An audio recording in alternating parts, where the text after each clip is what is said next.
Patricia and welcome back to my channel. Today I want to show you what I got in the mail. I got this.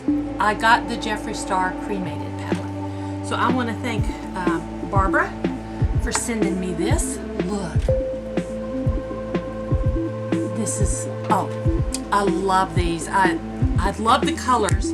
Back when I was doing my new releases, tagging on my no-buy, this was one of the new releases that was tugging, but the reason I didn't purchase it was because I thought it was kind of gruesome.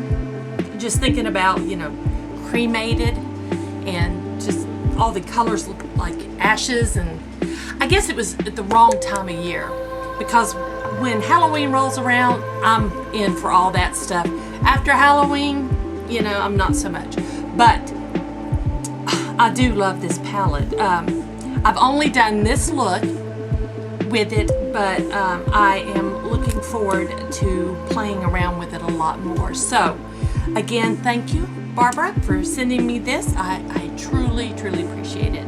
And guys, if you want to see the look I've done, then just keep watching.